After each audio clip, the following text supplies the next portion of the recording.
It's hard to believe that this is Class 10, kind of a bittersweet class. This will be our final class of the series, and I want to begin... bittersweet for you? Bittersweet for me, yes. Oh, okay. Yes. Just sweet for y'all since it's the last one. It's bittersweet for me because I've enjoyed teaching it. But I want to start by saying how much I appreciate your being here. We had several who were here at just about all the classes. And matter of fact, if you don't mind me asking, I know most of you were at most of them, but who all was here for every single class this entire series? No kidding. That's fantastic. That is fantastic. Yeah, that's right. What Bill's got a gold star he's wearing to show his perfect attendance. Yeah, we ought to though. We ought to reward that. I didn't take a roll and keep up with that, but and many of you probably were here. If we were to say 9 times or 8 times, more and more hands would go up, and it's hard to be at every one of them, especially on a random night that you're not used to. But it has meant so much to me that you guys have continued coming. I've been very encouraged, and I know that you've been encouraged by each other, and the more that are here, the better the discussion is, the more I learn as I get feedback and hear your discussion, and I just am very, very grateful for your attendance here and all the discussion you put in. But we're not done yet. A few more things that I want to discuss. What I want to do tonight, I had originally planned, I thought that maybe we would have several from the community that would be coming, and so at the end I had kind of planned to tie all this into salvation and how that would apply. But in the case that most of us here are already Christians, I kind of tweaked this last lesson. What I want to do is continue where we all left off last week to begin with and talk about a few more arguments, especially this argument of suboptimality, because it is a new argument that's becoming very popular from what I understand. And just visit a few more arguments and revisiting one or two that we mentioned before in greater detail. And then I do want to spend the second half of the lesson talking about what it means, how we apply these things, and by briefly reviewing some of the things we discussed and trying to put that into our remembrance as we leave here tonight. So that being said, last class, what it all means. Again, I appreciate everyone's attendance. We had 1 or 2 more just come in, and we're grateful that you're here. All right, well, let's pick up where we left off. I want to jump into another argument that comes up, and this is an interesting one because the argument or the discussion about the silence of the Scriptures isn't one that really argues against the Bible. I would conclude that it really argues or submit that it argues for the inspiration of the Bible.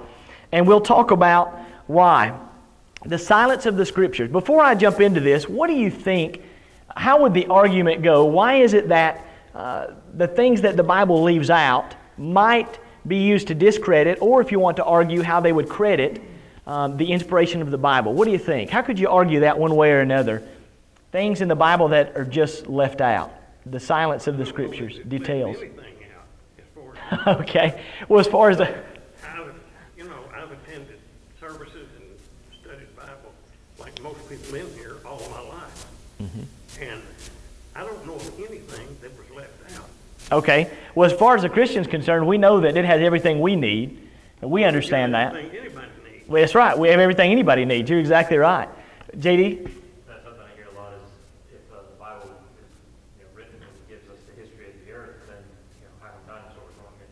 Yeah, exactly. And that is addressed in I know a lot of the apologetics press, they have a lot of evidence that does support that. Absolutely, yes. Yeah, absolutely. Some of those things are discussed. How would we say that the silence of the Scriptures, leaving out some details, would actually give credence to inspiration or could argue for inspiration? Have you ever thought about that? For example, let me give you my first thought here, and maybe this will kind of push you in the right direction. There is no description of God in the Bible, physically speaking, that is. Now, the Bible says a lot about the qualities and characteristics of God, but where in the Bible does it ever tell us what God looks like? God the Father. Where's that passage? It's not there, right? If someone was writing a book and the greatest primary character of that book was whoever the protagonist is, right? Whoever the hero of that story is, what is always going to be there when someone authors a book that has a hero in that book? If it's fictional, there's going to be a description. That's what you do when you write a book. You describe what you're seeing. You give that appearance. But the Bible does not ever describe God to us. How does that actually bode well for inspiration instead of against it? Why would only an inspired writer do something like that versus a non-inspired one? Miss Jane? Well, the average writer is going to want to tell you what this person looks like. They're all going to have that need to know, and yet none of them needed. Absolutely. There is. There's that need to know. And an author of this world, just some a human person that's writing of their own accord, they're going to give that information. The reader wants to know. But the Bible doesn't tell us about God. Why do you think the Bible doesn't do so? Why not tell us about how God appears, His appearance? Ms. Tamanation? Okay, good. Certainly makes sense. So we wouldn't worship the image, the appearance, so we wouldn't try to mold Him physically as some have in the past, idolatry, and start to worship something that's physical instead of God. John 4 that you see on the screen, verse 24, says what about God? He is a what? A spirit. Have we ever, now there are plenty that claim to, but have we really ever seen a spirit before? How do we know that we haven't? How can we be sure we've never really seen a spirit? Spirits are invisible. Okay, good. Spirits cannot be seen with physical eyes. They're invisible. It's a different realm. Right? It's not that there aren't necessarily spirits in the sense of angels and that sort of thing. Now, as far as souls go, souls are locked away in a location. Right? They're either in a place of torment right now or a place of paradise. Ms. Tamanation? Also, so that if there was a physical description of one culture would feel they were better than the other because that's what Okay, that's a good point. Yeah. Different cultures thinking about how God looked like and them thinking that they're better than another based upon that appearance. Also how they say that we are created in God's image. Okay, that's true. That's true. It says we're created in God's image. Julie looks like me, looks like Yeah, exactly. And so when you first, and even as a younger boy, when I first heard that, I thought that very thing. I thought, how is it possible that we're all made in His image? Because we all are, nobody other than twins, we really don't look alike. We're all different. How is it possible that all of us can look like God? just basically. Okay, just basically. You could say, if you think of it physically, you could just say maybe in the way that we have, we all have eyes, we all have ears, we all have mouths, and that sort of thing. But what do you think the real gist of that statement is when He says we're made in His image? What's going on when it makes that statement there in Genesis? Our soul. I think so, our soul. That's what is the true image of God. He's a spirit. And He made us, He breathed into man, remember the breath of life, that soul, that spirit. Absolutely. It's all relevant. When the Apostle Paul over in Corinthians, when he, First Corinthians chapter 15, when he's talking about we give up this terrestrial body, and then we'll have the celestial body. Now, the celestial body, would that be in the image of God when we all? And the reason I'm asking this question because I remember hearing Brother Baxter one time when the question was asked him, will we be known there as we are known here? And he did a good lesson, tying everything in. He goes into the book of Revelation. He says, and when John was caught up in the Spirit, he sees these things. This thing has turned this page, and this eye, and he says it's all relevant because if you got an eye, you got to have an eye socket. Right. You got a finger, you got to have a hand. Sure, absolutely. And what John saw, he saw the Spirit, not the flesh, because he was up in somewhere. Yes. Even Paul, he tried to describe what he saw. Oh yeah, and it was. He couldn't even describe what he saw. Yeah, it was unlawful. He couldn't. Yeah. Yep. So, I guess my question is, in that body change that they represent in 1 Corinthians 15, to the celestial body, and we know that the soul's in the Hadean world, and the grave's going to give up the body, and the body and the soul's going to join together somewhere. Yes. In the air, I suppose. Yes. It's going to be some type body, and it won't be a physical body. It's going to be a celestial body. Yeah, exactly. Yeah. And it's. You see them on TV in these science fiction movies. These celestial beings. They were real ugly, and they were. That was our relatives. Yeah, it seems like we had kind of discussed, it's been several, maybe even a couple of months, but we were kind of talking about the order of things, and your soul is taken to a location, but you don't get that body until Judgment Day. That's 1 Corinthians 15. He talks about your soul gets a body, but it's not a physical body. It's a celestial body, like you said, a spiritual body. Will that body have fingers and eyes that you can see, and when they will recognize each other there, but what does that body look like? We really don't know what it's going to look like, but we know that it will be able to enjoy rapture, enjoy heaven, or be tormented. Or not enjoy torment, yep. And that's, there has to be something more than the spirit that is going to be tormented. And it's going to be some sort of body that... And that body can feel pain, at least the one in hell. Yeah, we don't know for sure what they look like. It is interesting you mentioned the... 5 feet 9 inches tall. Yeah, that's right. Yeah, will we all be the same height? Will there be, hair? Is there spiritual hair? I mean, all those questions that we really don't know. But we know there's going to be a body. I think we will know one another. Yeah, absolutely. We can be sure we will. Know one another, and we will not despair over those that don't make it into paradise and heaven. We won't despair. We sing a song. No tears in heaven. That's right. Judgment Day will be, interesting. I've heard someone say that maybe the good are judged before the bad, or that even though they're in that divide, you won't be able to see, because that would be sad for you to see your loved ones be told that they weren't going to be in heaven. But be worried about them. Well, it's true. There won't be any of your concern. Yeah, it's hard to fathom that, and the idea of the fact that there's no marriage in heaven. There's so many of those things that it's like, how is that? Yeah, that's the human part. We think of it physically. No longer exists. Yep, absolutely. But that, speaking of not describing, we don't know what that body is. It doesn't describe that new body for us either. Yes, ma'am. Yeah, I think just looking right up there, and I think it has something to do with light.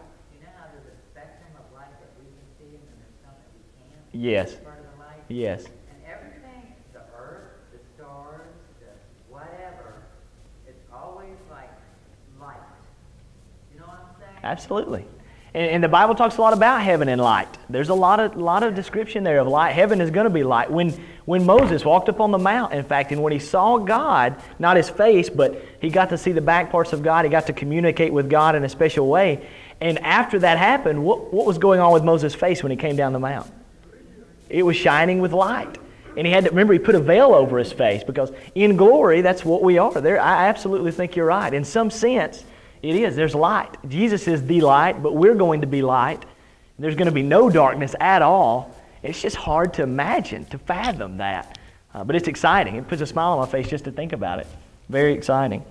But yeah, what author, just writing a fiction story, making something up, would leave out the details of the physical description? On top of that, to add to this thought, when we talk about the real, hero of the story in the New Testament, who do we focus on in the New Testament? Who's the hero of the story? If we were describing this as a fictional story, it would be Jesus Christ. Jesus came down and he took on a physical form. So there's no debate here. We should definitely, in a fictional story, see a description of who? Jesus. We ought to physically, right? And of all things, the little description that is there, and there's not much, but in Isaiah 53 and verse 2, and you can turn there with me if you want. Matter of fact, let's turn there together if you have your Bibles. Somebody read verse 2 for us when you get there. You know what this says, I believe, but just in case. And Isaiah 53 and verse 2. You don't read something like this too much about a fictional hero. He shall grow up before him as a tender plant, and as a root out of dry ground. He has no form or comeliness, and when we see him, there is no beauty that we should desire. How many heroes do you see described in a fictional book, and they're described as just kind of a root out of dry ground? No beauty, nothing, no comeliness at all. There's really nothing attractive about the person. What's the last book you read that said that about the hero? That's not something that a fictional book does. This is to me, proclaims and gives more evidence for inspiration, not the opposite. Because the writers are doing things that just normal writers wouldn't do. You want to buy into this hero. If this is fictional, we want everybody to believe it, then we're going to write something that, this is an attractive guy. People are attracted to him when they see him, and they want to be like him and look like him, and that's what the heroes are, and you advertise them on TV nowadays, and they're right, when you see the heroes of these advertisements, and they're always models, and they're attractive, and you eat this breakfast bar or whatever, and you're going to have you'll be cut, you'll be a beast of a man, all this kind of stuff. That's just the way the human mind works. We want to be attractive and make things attractive because people will buy that. But that's not how this worked. Jesus' life, again, talking about the hero, there would be details about the hero, his background, his life, and what do we know about Jesus from the time he was born until the time he was about 30 years old? Well, he was How many details do we have? 2 or 3. That's it. You can count on one hand, can't you? Yeah. Just a few details. When he was born, and within that first year there, and what happened with Herod having to leave, and then after that, how old is he the next time we see him? 12. 12 years old. We see a moment there, and when he's teaching, and he's lost from his parents, and they come back, you remember, and why'd you do this? And then outside of that, when's the next time we see him? He's an adult. He's an adult. He's 30 years old. Right? The silence of the Scriptures. It leaves all of those details out from the age of 1 more or less to 12, and then from after 12 to 30. No details there. Right? What do you know about the Apocrypha? About what? About the Apocrypha? Have you heard of the Apocrypha before? What is that? When we talk about the Apocrypha, particular denominations will use the Apocrypha Bible. What does that mean? It's extra books. You know what a lot of those extra books do that they put in the Apocrypha? There's some of them, like the Gospel of Thomas, those kinds of books. They give a lot of details about things like what happened to Jesus from 1 to 12 and 12 to 30. You're right? You remember, I forget which particular book it is, but the story about Jesus playing ball with the other boys, and one particular book, I don't know if it's in the Apocrypha, but one particular one says that Jesus ended up killing a boy for stealing his ball. But all kinds of things like that, just random details. That's what, when people write about things and they make it up, that's what they do. They give you details. But God didn't give us details we didn't need. It just didn't matter. It wasn't important, and so it's not in there. Yes, ma'am. That was kind of funny when you put it there, especially when they said it was Exactly. That's exactly. Yeah. I'd have to do more study on that exactly. I don't know how old he was when that happened. Maybe they would say he was too young to be accountable, but certainly there was a time when Jesus was not accountable.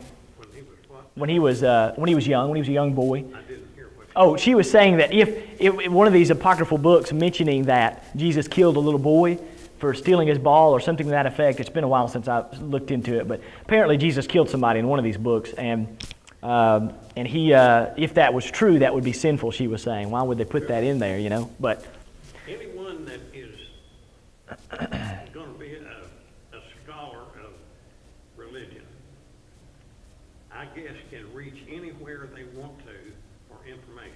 absolutely. But God has seen it fit to preserve what's in this little bitty book right here. And that's all there is. That's it. That's all that has been preserved as far as we know. Now, men have added to it, but that's why we've got 1,000 denominations. Yep. Same reason. Yep, deviating from it, adding and taking away from it, and that's what you get, those changes. And what we have, every word that's in here, every sentence that's in here, with few exceptions. I mean, there are, arguably words here or there, translation things, but as far as this is concerned, this Bible is in its entirety everything we need. There's nothing in here that's useless, that's not important to us, that's not there for a reason.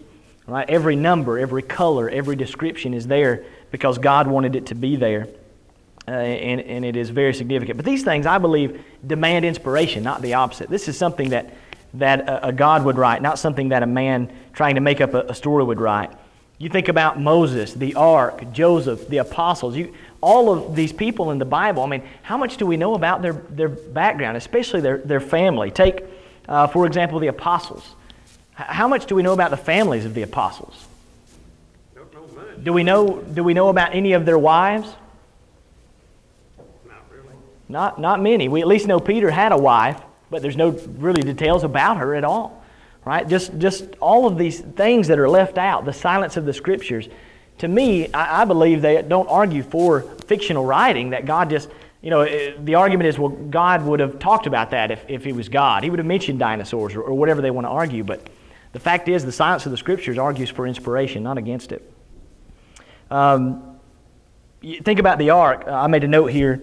Moses, by the way, we see Moses from 0 to 40 when he's 40 years old. It's interesting how he's divided up into 3 40s. He lived to be 120. You've got 0 to 40 in that time of growing up and being there with Pharaoh's daughter and growing up in Egypt. And then at 40, you see from 40 to 80 just nothing. It's just blank. There's nothing there about Moses from 40 to 80. And then it picks back up and from 80 to 120 and then the rest of what happens with Moses and what he wrote. A huge segment is left out. Why would that happen? What about the Ark of the Covenant, something that was so sacred? What happened to the Ark of the Covenant? A good fictional writer is not just going to leave you hanging. He's going to tell you what happened to something so sacred and important. But we don't know. The Bible doesn't tell us what happened to the Ark of the Covenant. Why? Because we don't need to know. It's not important. Something that was so significant to them. And maybe other examples that you could think of. Key. You said the key right there. Things that are not in the Bible are not important. That's it. And man has tried to justify his actions and his thoughts by changing what the Bible teaches. Yeah, absolutely. Absolutely. I may be the only one in here that has worked in recent years with a denominational group, but I have, and they didn't have many boundaries. No, Yep. not many boundaries, not many rules. Just show up on Sunday morning and go through the act of a big show going on, and then when that's over, you go home and do whatever you want to, and you come back next week. Yeah. There's no in between. That's probably the most popular way to do it in today's world, spiritually speaking. And lots of people that are sincere, they just don't know better. That's why we've got to help them see it. And there's a lot of good, honest people that when they read that Bible and they realize that, and some of you even here, that once were in that world and read and learned and said, you know what, this is not right. God doesn't want me to He's not interested in a rock band. He's interested in singing or whatever the case. The prison ministry has done. Yep. The prison ministries have totally changed people. Absolutely. And we had a demonstration of that not too many weeks ago. We did. We sure did. Let me keep going here. I've got a lot more to cover, and I'm losing time fast. I know it. I appreciate the discussion, though. All right. Suboptimality. This word, suboptimality. Very, very quickly, I need to run through this. But basically, the argument is this. We, as creationists, argue that design demands a what? Designer. Suboptimality is they put these big words and try to make themselves sound so smart, but all they mean is it's below optimal. It's not perfect. And the argument goes like this. Non-design demands that there not be a designer. In other words, if you can find flaws, things that don't have a purpose when it comes to life forms, things in the human body, the animal body that don't have a purpose, that show that they weren't designed, they just are accidentally there, that proves that there's not a creator or a designer. Now, would you, true or false, would you agree that that would be an accurate statement? If there are things in this world that, like inside of a human body or an animal body, that served no purpose, that had no reason for being there, would that disprove God's existence? No. No? Would anybody think that it would? Why would they think that it would? What would their argument be? This is a huge argument right now. I mean, this is kind of seems to be the new thing, right? Suboptimality. If we can prove that there's, right? Have you ever heard of vestigial organs? Again, these big words, they just basically organs in the body that they claim don't have a purpose. You remember, I think we've mentioned the appendix before, right? They thought the appendix was a vestigial organ for a long time, and that's suboptimality. That shows that there's not a designer, because that appendix doesn't have a purpose. In fact, it just hurts people. Let's take it out. You can live without it, sure. There are lots of organs you could live without, but we now know that the appendix has a very important purpose in storing that bacteria that needs to be there. It's something we can live without, but it has a purpose. So anyways, here's the number one. I know I didn't have time to show you a bunch of examples. I'm going to give you the number one used argument for suboptimality. And I thought it was very interesting. I'd never heard of this before until I was preparing this study. The panda thumb. Anybody ever heard of the panda thumb argument? I had not either. There may be several that have, but none of them are here tonight. Maybe this is new for all of us, but the argument is pretty simple. I'm going to put a picture up here for you. This panda thumb, a panda has 5 digits like we do, but the fifth is just like any of the other fingers. They don't really have a thumb like we do. But over to the side, there's a 6th kind of half digit, if you will. It's just kind of a rubbery-like material, muscle there that sticks out to the side, and they call that the panda thumb. And so they have suggested and believed that the panda thumb has no purpose. It has no part in the design. He already has 5 fingers. He can hold just fine. He doesn't need that little piece of meat there, whatever you want to call that half digit. It's not a full thumb. It's non-design, and therefore God doesn't exist. You'd be surprised how many are basing the fact that God doesn't exist on that creature's lack of a thumb, or half of a thumb, I guess you would say, the panda thumb.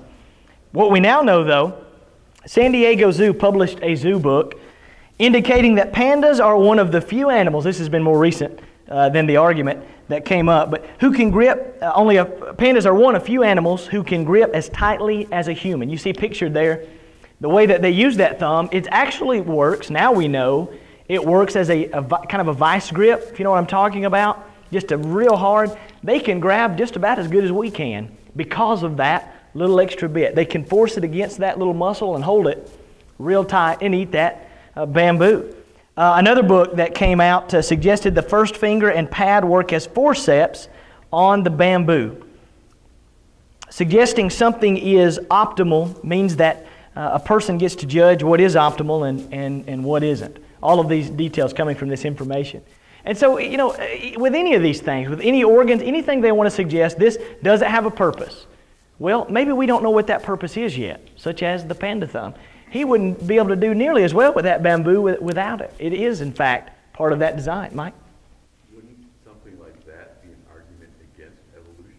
Yeah, exactly. Evolution is always saying, you know, you develop these things to be better and better and better. Well, you wouldn't develop something useful. Yeah, exactly. In the process of evolution. That's true. Absolutely. It's funny how often this happens when the arguments that these scientists and atheists and agnostics will use to disprove God a lot of times end up being more proof for God's existence than they do the opposite. Again, I'm not just making this up, and I realize that we don't have the other side here to defend themselves throughout this series. I realize that. But you look up this material for yourselves and read what they'll say about this. This is their argument. The panda thumb shows that we don't have, but they won't admit facts like, oh, now we know this panda uses that as a vice grip. They won't, you know, well, that's not true, or whatever. You know, it just goes back and forth. But I don't want you to see something like that and your faith be bent when the fact is it may be that there is something out there that we don't know the use of it yet. But that doesn't mean that it doesn't have design, and that certainly doesn't mean that it disproves God's existence. All right, let me keep going. I mentioned that I wanted, last one, and then I want to get to the conclusion here. I had said I want to talk a little more about carbon dating. And as I began to study this, I studied carbon dating way more than I'm going to talk about it with you. We'll put it that way. This was something that kind of just blew my mind. And I really don't fully understand it because I'm not a scientist. But from what I understand, the easiest way I can put it to you, at least the way it seems to be in my mind, what they do is in a few centuries ago, we discovered that when carbon-12, the normal carbon, all right, 6 protons, 6 neutrons, when carbon-12 interacts with the atmosphere, it produces an isotope meaning a different number of neutrons and protons. Again, this is me just kind of trying to learn all this and explain it the best I can. But it produces carbon-14. And carbon-14 is what they measure, the amount of carbon-14, when they're doing this carbon dating. Basically what happens is when something, let's say you take, the example I saw online was charcoal. Let's say you take something that's burning, and if at the moment in which that charcoal is burning, you're going to have a similar amount of carbon-12 and carbon-14 in the atmosphere. But as time progresses, you're going to start to decay. You're going to have the same amount of carbon-12, but that carbon-14 is going to decay. You're going to have less and less amounts of that over time. And so what they've tried to be able to do is to measure, based upon how little there is, how long ago that charcoal burned. How long and how much time has passed. That's basically what I understand carbon dating to be. And they've got some other ways, and there's a lot more to it, and I encourage you to study it. But they base everything upon that system. Here are some of the flaws with this idea of carbon dating. Number one, I want you to know right off the bat, from their writings, from their own mouth, those that use this, every one of them will tell you carbon dating is not accurate, and by the way, carbon dating is never exact. Nobody would ever suggest that it's exact, but they believe they can come within a few hundred years, up to 40,000 years. Their absolute max number, they'll tell you, is 40,000 years. Anything past that, they have no idea. 40,000. That's the oldest you can date with carbon dating. You can't go past 40,000 years. They can't do it with any accuracy whatsoever. They'll guess. They'll throw numbers at you.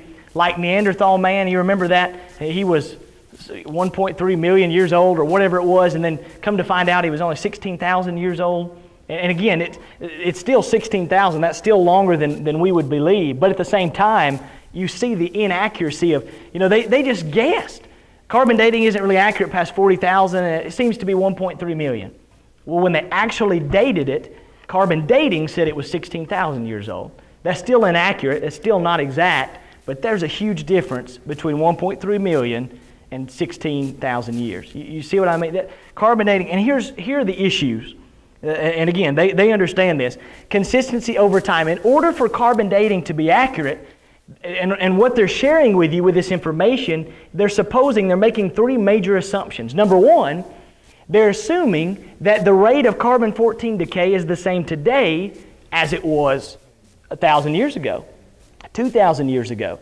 They just assume that there's an equilibrium there and that it's always the same decay rate. That would have to be true in order for it to be completely accurate. But there is no proof for that whatsoever. Number two, they assume that the rate that carbon-14 decays in each instance is also steady. There's no evidence of that either. They're just assuming that it does. That's the only way to get this dating that they're suggesting. And number three, they have to assume that no foreign materials interfered. No fire touched it. No volcanic activity was around it. No rain, no water affected it. Soil, the soil from the ground affected it. No flood, exactly. All of these foreign substances, storms, anything that could mess or affect that carbon-14 in any way, they have to assume. So when they give those numbers, there's a lot of major assumptions that go into that. And so it tends to be a very inaccurate system. Apologetics Press, I was looking at some material on this, illustrated this way. It would be like us, carbon dating is like us measuring a burning candle. And I thought this was a great illustration. You can measure how much wax is on the side of that candle. You can see how much there is. You can, there was another part of this and I didn't write it down. You can even measure, it's not coming to me. I'll have to go check it out, go look it up. But here's what you can't measure. There's another part of that too, and I'm just forgetting it. But here's the other part of this that matters. You cannot measure, no matter what you do, you just cannot know when it was lit. You just can't know. You cannot know when it was lit and how tall it was originally. You just can't do it. You can know how far that wax is down the side, and you can measure the temperature of the wax. You can see if it's cold or if it's warm or whatever. But you cannot measure when it was lit. There's just no way to know. You can guess. You can look at other candles around and try to say that maybe it's like those candles, but at the end of the day, you just don't know for sure. So there are a lot of assumptions that you can't prove. Carbon dating is the closest thing that we really have to being accurate. I mean, that's really all we have, and so that's why they use it. But don't let carbon dating scare you into believing that things are millions and millions of years old. Because if all else fails, then they at least admit they don't know past 40,000 years anyways. And even up to 40,000, it's not really that accurate. Yes, ma'am? I thought the world was only 6,000. Exactly, it is. You're exactly right. And we know that. But, again, they're using this dating to, quote, prove that it's older. And that's why I say even 16,000, that's still not accurate. But what we see in that is this huge gap of error between what they're suggesting and what really... So carbon dating says this Neanderthal man was 16,000 years old. It doesn't mean he was, but that's what they're using. If you wanted to do it in our terms, and we could make a little ratio to where we took, let's say this man was actually 1,000 years old. That's 1/16. Maybe you just multiply everything that they put out by 1/16 and you'll be a lot closer to the reality. I don't know, but I know this was probably confusing because it's confusing to me. I don't really fully understand it. But what I do know is the guys that do understand it have a lot of good material, and I want to encourage you not to be afraid of carbon dating. Go out there and study it. Maybe you can grasp it a little better than I can. Kevin? They tested some seals that just died, and they dated them at 1,300 years old. That's fantastic. There you go. I didn't see that. So they did some seals that just died. They carbon dated them at 13,000 years old. That carbon-14, there's just too many suppositions that obviously can't be proven, and so there's a lot of error there. But that was something that had got brought up as a bit puzzling. All right, let's conclude the last few minutes that we have here by doing a little bit of a review and talking about what it all means. Nothing would be worse than for me to end this series and this study tonight and for you to just forget everything that we said, and for you not to remember it and hang on to it. And the best way to remember it is to review it. And so what I want to do is quickly take a couple of key points from each of our lessons to help you to bring it back to your mind and to help you hang on to it, to help me hang on to it for several reasons that I'll give you in a minute. Number one, our first class, we talked about the cosmological argument. You don't all have to remember what we did, but if one person will remember, we can remind everybody else. And for those of you who weren't here, this will be good for you too. What was the cosmological argument about? Does anybody remember that far back? This will be the hardest one because it's the farthest to go. Everything started from a little dot. Okay, good. Everything started from a little dot. We remember the laws, the law of causality. Somebody tell us what the law of causality is. That's right. Every action has a reaction. Every every effect has a cause. Right? That period that was there in the beginning, evolutionists say, what caused it? The period is an effect. What's the cause? It breaks the law of causality, which has never and will never be broken. That's why it's a law. The law of causality. We talked about some of the laws. What about the teleological argument?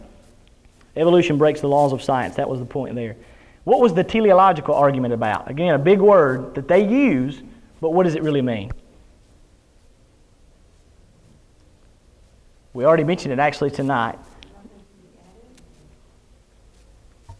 Not exactly. Blank demands a blank. Design. It's a teleological argument is about design. Design demands a designer. Right? What are some things we see design in? Atmosphere. We see design in the atmosphere, in the world around us. Earth has a rotation and There you go. a revolution. There you go. We talked about the earth. We talked about the universe and its design, the earth and its design. We talked about the body, the eyeball, the human cell, every design from the biggest to the smallest living organism that we have. Design in everything. Number three, the anthropological argument. What was that one? It's the study of man. Yes, the study of man. That's it. Anthropology, the study of man. We talked about the morality argument. Where did morals come from? Why do we have morals? Why is there a sense of what is right and what is wrong? Because if there is no God, then there is no standard for morality. Right? There is no standard for morality if there is no God. But if there is a God, then He gets to say what that standard is. Again, we talked about atheists will say you do what's best for society. If you need to sexually abuse a child to spare the life of 500 people, atheism would say that's the right thing to do. because there's no God.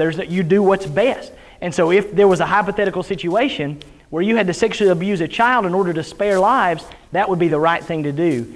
But God, in His sense of morality, would never believe that that would be the right thing to do. Good, you never do good, evil to bring about good.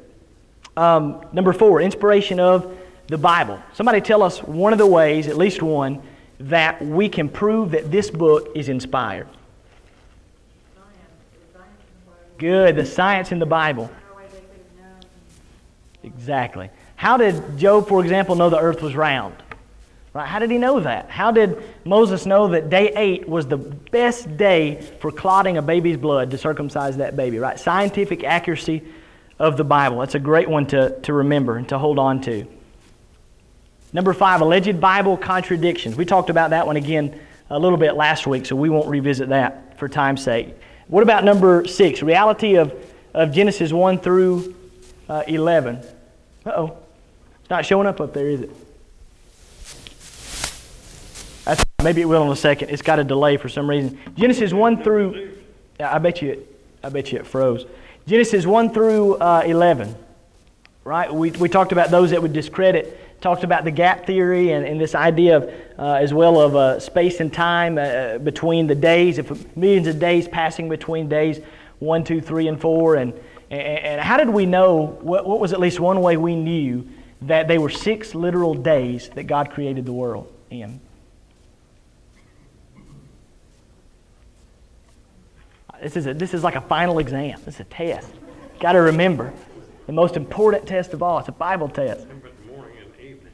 Good. The morning and evening were the first day. The morning and evening were the second day. Absolutely. They were 24 hours. Remember also, plants, trees, when were they created? What day? Day 3. Somebody said it. Day 3. When did the sun, moon, and stars come into play? Day 4. What do plants need in order to live? Sunlight. What happens if they don't get sunlight for millions of years? They die. It was a 24-hour period, not millions of years. Bees, animals, right? Days 5 and 6. Day 5 were bird and fish, and day 6 were land animals. Bees are going to pollinate. There's no pollination if it's millions of years. Very good. Number 7, the reality of Jesus Christ. Anybody remember any evidence we have? What's some of the greatest evidence we have that Christ really did walk this earth? Exactly. Even outside of the Bible, we have writers like Josephus who referenced Christ. That's a great example. I'm moving quickly because my time is running out. Dinosaurs and man. What were some evidences we talked about that dinosaurs did once walk with man? Good. Excellent. Both of those. You got the drawings, first of all. Remember the Anasazi Indians in the 12th century that were drawing the Apatosaurus, right? And we see those drawings and others like it. And then Miss Jane mentioned there the footprints. We see man's footprints beside dinosaur footprints, first of all, in that Texas River, on the same layer of soil, on the same level of bedrock, whatever you want to call it, in the Earth's layers there. And another one where man's footprint is in a dinosaur's footprint. Very, very good evidence. All right, last but not least, what does it all mean? Here's really the point of this lesson. This entire series, all that we just did for 10 weeks, what was the point of it? What does it all mean? Just for this is the most important question on the test now, folks. Why did we do this series? What does this all mean to us? Inspired by God. Okay, good. The Bible is inspired by God. We hopefully are leaving this series having more faith than ever that this book is from God. Not just something man made up. Hopefully, if you've been here any class, and I know most of you have been here, most or all of them, then you know that we've certainly been talking about that. What else does this mean? Heard and you see man-made stories on TV or in movies about human beings not being able to communicate. Mm-hmm. What do you read about in the Bible? Immediately, when man was created, he was able to communicate. That's true. We didn't even talk about that. That's true. He was able to communicate all the way up until today. Now, it may be in different languages because of the Tower of Babel. That's right. God confounded him. That was God's way of distributing people and getting them to stop what they were about to do, worship him in heaven, Yep. or what they thought would be that. But we don't hear much, you don't hear anything in the Bible on man not being able to communicate with one another. Yep, that's very true.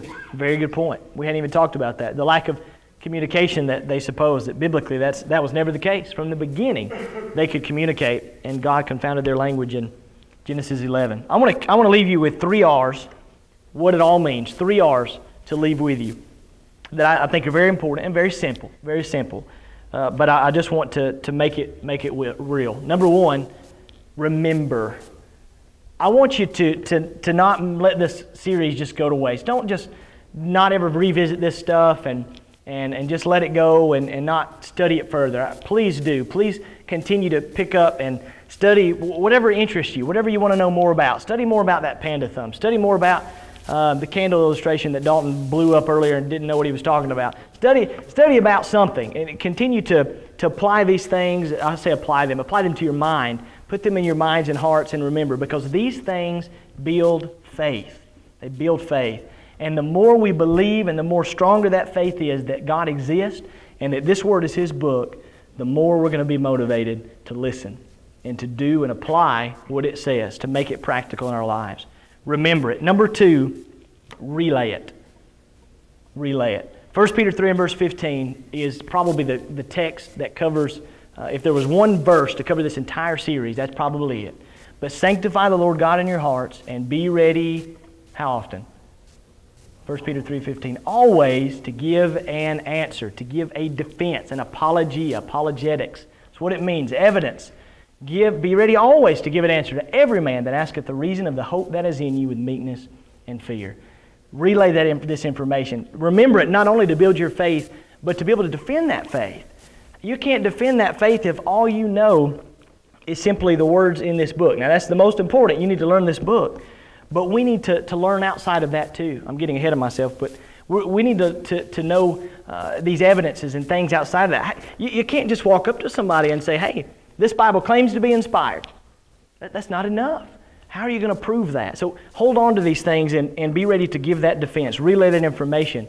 And if you don't know, if you don't remember, then tell them that and say, I'm going to get back to you, and go find that and use these sources, Apologetics Press and many others that we could talk about. And by the way, if you're interested in any books or sources to further study this, let me know, and if I can give you any that I know, and maybe some others of you know others, and we can share that with each other. Share this information. And number 3, the most important of all of this, what it all means is, if there really is a God, and this really is His book, then that means that everything in this book is real. That means heaven is real, but that also means hell is real. That means when God says that I expect you to live according to my will, that I know what's best for you, and that I need you to repent and not live in sin, that He's not joking. That's not fiction. That's not something to just push to the side and to take lightly. What all this means is there really is a God, and this really is His book, and we better pay attention to what He says. We owe Him that at least because of what He's done for us. It's not just that we have some being up there that's just being mean and like, you have to do what I say. He gave us everything, and we don't even understand it. We don't even fathom why it had to be that way, but God knew because of His omniscience. He knows it all, and He knew we needed that sacrifice, and the only way to do that was for Him to die. And He did, and He died for you and for me. That really happened, and that means what He asks of us is really true. And we need to change, and we need to repent if there's sin in our lives and we haven't done that. We need to make these things right. I want to conclude with a couple of discussion questions, really conclude now at the very end of this. That's what it all means in a simple form. But three questions I'll give you, and we'll conclude this series together. Number 1, why does the Bible teach, and these are discussion questions I believe summarize what we've discussed in this series. Why does the Bible teach that there is no excuse, for unbelief? Having done this series, let's answer that question for just a moment. Why does the Bible teach that there is no excuse for unbelief? Faith comes from hearing, so there is no excuse. Okay, good. Faith comes from hearing, and where does hearing come from? The rest of that verse. Hearing the word By the Word of God, right? There's enough evidence to it. And coming from the mouth of a preacher. They preach except they be sent. Exactly what he said. That's exactly right. You're exactly right. The evidence, it is. He's right as well. The evidence is absolutely overwhelming. Romans 1 and verse 20 says that the invisible things of this world are clearly what? Seen. Amen. They're clearly seen. So that we are without excuse. We are without excuse. The word there, the idea there is that you're in the Greek picture, you're in a court case and you're standing before judgment, on being judged by a judge, and you have no evidence on your side of the case. You have no excuse to say, I didn't know. You can't stand before God on judgment day, in other words, and say, I had no idea you existed, God. You don't even need this to know that God exists. You just look around you, right? Psalm 19:1, the heavens declare the what? Yeah, the glory, the handiwork, and the glory of God and the handiwork. The firmament showeth His handiwork. See what happens when I rush? This is why I need to quit rushing. I forget everything. Number 2 here. Is it acceptable for Christians to know nothing outside of the Bible? This is where I got ahead of myself. It's not. You know, at first glance, you might think all we need to know is the Bible. And when we say that, we mean good by it. But the fact is, in order to be a faithful Christian, I've got to know things outside of the Bible. Why? Because you have to teach others. That's it. Because we're responsible to teach others. Absolutely. I'm sorry, guys. Tonight this thing's just acting up on me. Forgive me. Okay, good. We're back on again. Absolutely. And number 3, last but not least, and we'll depart. What is, in your opinion, if there's one thing you can take, if you forget everything else, and I hope you don't, but just in case, if there's one thing we can leave here with tonight, and I want a few responses to better our chances. If there's one argument to leave here with that you're going to use, your number 1 pick to show others that God exists, based on this series, which one would it be? Think about that for a minute, or maybe you already have. What's the greatest argument you can leave here with? What are you going to use? What are you going to remember and hold on to for your faith and to help others build theirs? It pricks you in the heart. It what? Pricks you in the heart. Okay, that the Bible pricks you in the heart. That story of Christ. This study and Wednesday night, and there are no contradictions Okay, good. They are. in the Bible that God has saved for us, has made sure that it didn't change. Yeah. So the story of how we got the Bible and the fact that it doesn't contradict itself. It's completely in unity. Even though it was written by 40 authors over a period of 1,600 years, 2 different continents, if not 3, and so on and so forth. That's a good one, absolutely. Maybe it's the science, because a lot of times scientists want to argue against the Bible. They want to tell you all the theories. Mm-hmm. The thing is, when you can prove, how do these people know about the incidental properties or the blood, or when the death time or coagulation of blood, or Yes. or all those things? They had no clue, but yet they were told, "Make sure you do these things because that's going to keep you safe." Yeah. Even a scientist, I wonder what they would say, how they would respond to that. I'm so glad you mentioned that, because at the end of the day, true science and the Bible what? They agree. They go hand in hand. True science and the Bible. It's not science versus the Bible. It's not. It's false science versus the Bible. But the law of causality and the law of thermodynamics, the second and first law of thermodynamics, all of those things, these laws of science, absolutely go hand in hand with what the Bible teaches. True science doesn't contradict it. Any others that you want to share? Those are 3 great ones. 3 great ones. Yes, ma'am. I think about nature and how, there's a hierarchy of things that, one thing fails in that chain and everything collapses. And, I don't know, it's just looking out over everything that God created. Yes. How can you Absolutely. Just looking at the creation around you. And she's right. She talked about the hierarchy. And it's amazing how everything's organized. There's a system. And when that system breaks, when it doesn't function as it's designed to do, there are issues, there are problems. And evolution can't that just doesn't happen by chance. It's absolutely incredible. Anything else? Yes, sir. That it's more logical that God exists than that He doesn't, because Yeah. the theories about Him not existing are illogical. or illogical. I love it. It's more logical to believe in God and the arguments for God than to believe in the logical, the logicality, to believe that it's logical to think that the evolution happened and that there isn't a God, right? There's a book that I have, I think I mentioned it to you, and you've heard the statement, whether you've seen the book or not. It takes more, what, to be an atheist? Faith. It takes more faith to be an atheist than it does to be a believer in God. Absolutely true. Great one. I'm so glad you brought that up. Anything else? Yes, sir. 40 minutes we spent of time from Genesis to Revelation. It wrote the Bible, and all the scriptures are in harmony with each other. We couldn't find any contradiction. Yeah. In how 40 different personalities put together a book that revealed the mind of God. And there's no contradictions, and everything's in harmony. Yeah. You got to make a believer out of it. You're right. I'm telling you, he's exactly right. You got fishermen, you've got kings, you've got shepherds, and all these different occupations and tent makers, and they all wrote over this huge span of time, and they don't contradict each other. It's absolutely phenomenal. Impossible without God's intervention. Yes, yes. We've been going right by the Bible and having the Bible out. And it is just the most beautiful. It's on every Sunday night. Is that right? It might be a way to continue kind of your thoughts on this, is to watch that. And it's good that you got your Bible open. You got to be careful with those shows because they're going to, but a lot of times, yeah, there's going to be Hollywood in it, but a lot of times you see things and maybe notice things you never had, and then you might just see them in the good book. It's about accidents happening on Sunday morning. Is it? They're in that. They talk to the people, the actors that are in it, Mm-hmm. and they say that they go right.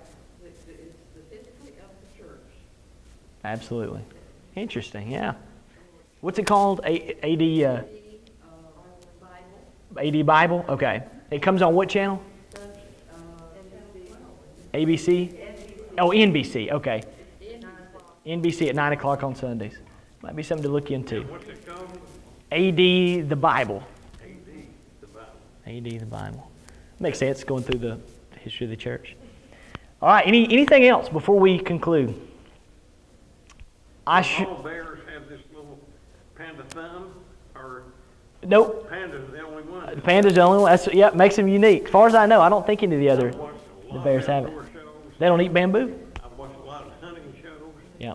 And watched a lot of people hunting bears. And when they held that paw up to show how big it was, I've never seen one of those little. I've seen some pads. Yes, absolutely. Yeah. But I didn't see that little bit. Yeah. Half thumb. I had not either. Never noticed that.